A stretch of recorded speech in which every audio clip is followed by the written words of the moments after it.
Nainanga abayimbi bate Jennifer omuyimbi nemberayo n'abayimbi nga bamakoma Zambe abayimba Simba ye radio ewuliriziba abo bonna gwe batwabafunanga Oliver Ngoma naye yakolayo Dr. Victor Ojone naye yakola ya mutukuzi ani Dr. Victor Ojone ne Shanks VVD yafu Shanks yafa Ndabona omuyimbi naye wawa Anthony Sama yafa ate mbadde nsaba tukole ebyakulesa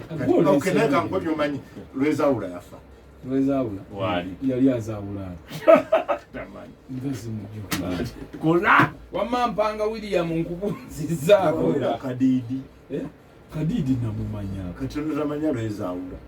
yali kikarakita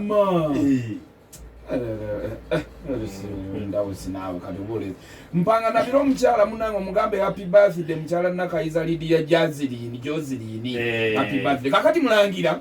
nsonga eri gye tuliko eddiini esimbuka eri mu bazungu ejjeeno mu baddugavu naye nabo bennyini balinamu enkaayana mu kusooka nga bwe nze nkunnyonnyola Papa Sirisius owa 3.5 ku mulembe gwe kitegeeza nti ebbanga lyali liyitiddewo ddala kuba Papa yali wa 3.5 jjukira kati olwaleero Papa aliko wa 266 olwaleero aliko kati Papa wa 3.5 Sirisius ku mulembe gwe Kabaka Theodore oli gwe gambye we yabayitira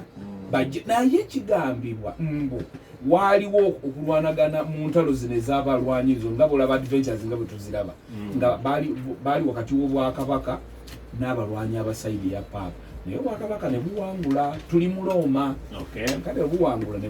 ne buwaliriza Papa oyo okuyitayo banne bonna bajje bateeseze wamu kati ekyo kibagambira nti ono kabaka olwokuba nti no yayitayo bali yayinamu ye ekigendererwa ekiki kyetugenda okugenda nga tuyitako paka olwaleero eddiini okulanda paka bwe yatuuka abange tulukupya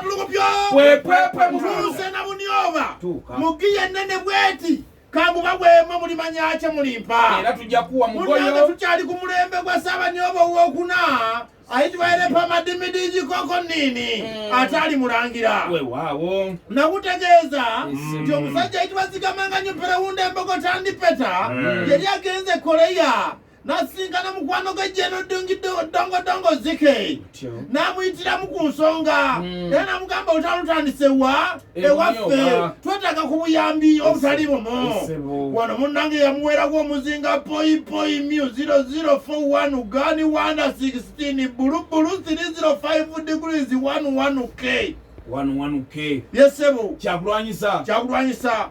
nga guno we gugwa bwe guti gutta buli kiramu ekiriwo n'akawuka mu kilomitazi 35 kino kyatiisa nnyo Zigamanga Nyuperewunda Embogo Tandipeta n'asaba nti guno tuguleke kuba gugenda kutta basaalumanya bangi ne bannaalumanya bambi munnaye kwe kubawa buddoti najja nabwo buddoti nga kabeeraawo bwoti okanyigako obunyizi bwe ne kasooka kavaamu nga mukka naye nga gwa busumagiza gwa butwa nga guwunya bubi nnyo naye nga omuntu kasaagusika bwati ng'asumagira ng'agenda kuba yali nga kalifo ng'afa ngaddengu ng'amala naddengu naye oluvannyuma lw'essaawa 18 kumpi nnaku 2 otegere kati nga bw'oba mulwanyi kitegeeza baba bamaze okuyoba baba bamaze owambawo oyinza n'okuddengulu nga baakutta munnange buddoti buno bwabayamba nnyo kubanga buli omu yatuukanga ng'anyiga kaddoti oba ekigambo ekyo kwe kujja kwe kujja lwakuwunya kuli omuntu okubya eddoti kukyava munnange abantu bano bayambibwa bya kitalo Ssaabanyooba Erepa Madimidiji koko nini yasooka n'anyooma nnyo abantu bano abaali mu lutalo kyokka ekiseera kyatuuka nga olutalo lunyinyitidde ddala nga lumuyinze amafumu gamuweddeko naye kennyini olw'embeera ey'ebyenfuna tekyafuna busobozi munnange naye kennyini nyini n'alwetabamu jjukira yali yatendekebwa mu byokulwana nga mukugu buli Ssaabanyooba aba mulwanyi yali yatendekebwa bulungi kyokka ekyennaku nti ate yamutendeka ali ku ludda luli Zigamanga Nyuperewunda Embogo Tandipeta kati ayagala mwekyusa balaba balina agenze